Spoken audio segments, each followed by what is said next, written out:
Let's touch on another topic that that I know that we both kind of find interesting, which is what the future of the software engineering industry looks like.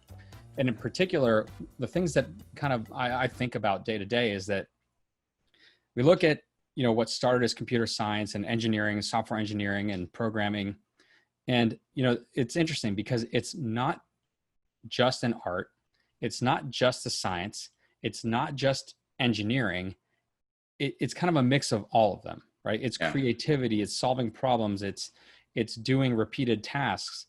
But, I one of the things that I've always been kind of thinking about is you look at a lot of more mature fields and the creativity, the architecture is separate from the science part of, or the very engineering part of it, the math focus, which might be engineers, right?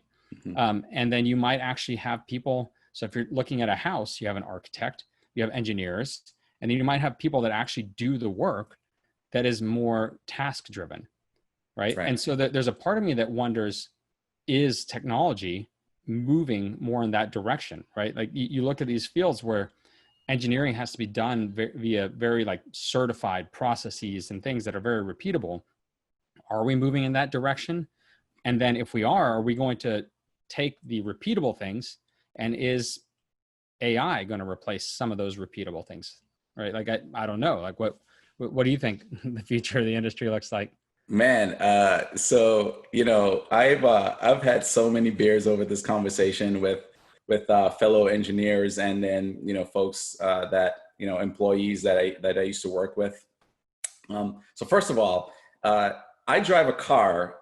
So I'm a huge Tesla fan. I got a Tesla a couple years ago, and if you would have told me that a car could kind of figure out the road and drive itself in the way that a Tesla does today, and you told me that was going to be possible in 2020 and just a few years ago when we weren't even close to it, then that definitely would never have crossed my mind that we would be here, right? It's the same thing I think is happening with programming and technology, and I won't get I'll kind of table the artistic and creative side of it first, and then just come back to the things that we've been doing for the last I'd say 50, 60, maybe even longer than that years, that are repeatable things that we continue to do. Something I usually start with is if you've ever built a login screen, you've built a login screen 100 times, right?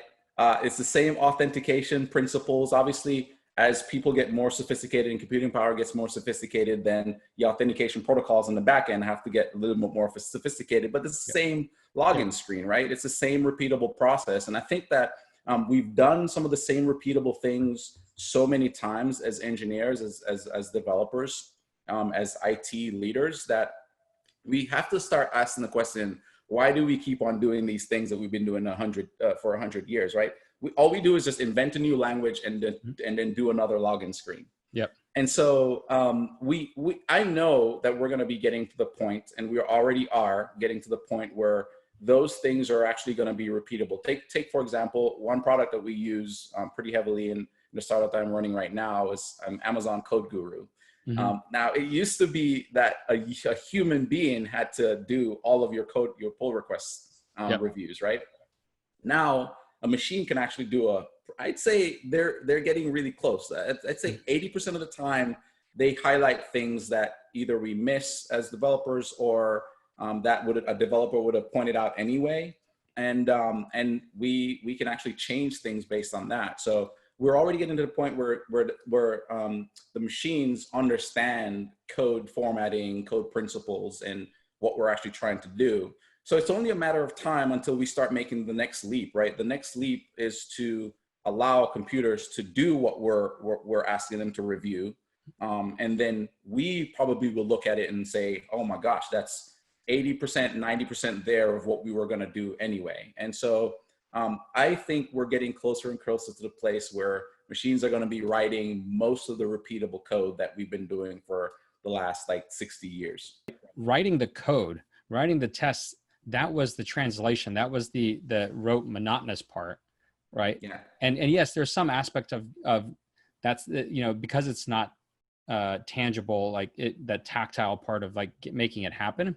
But that's not the challenging part to me. That's not the fun part. That's not the part that takes the thought in the brains. It was the part that, in my opinion, could and should be automated. Yeah. And in many ways might actually open the door to more people getting into the field, because the goal, you don't have to learn a language. You don't have to learn how to tell a computer to do something. You have to learn how to solve problems. Yeah. Right. And in my mind, that's the true value, is if you know how to think critically and solve problems.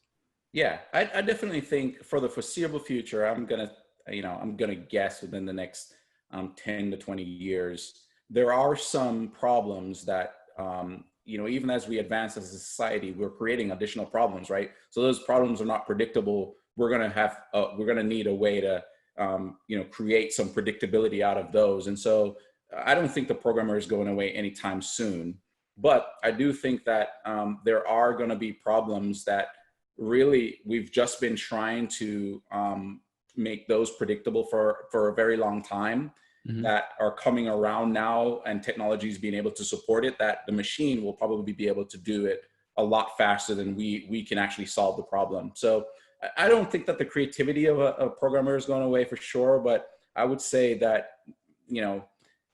if you told me that my IDE can probably get me through, 60% of what I need to do as a developer on a daily basis, a few years ago, I would probably tell you you're crazy, but the IDE is able to do that.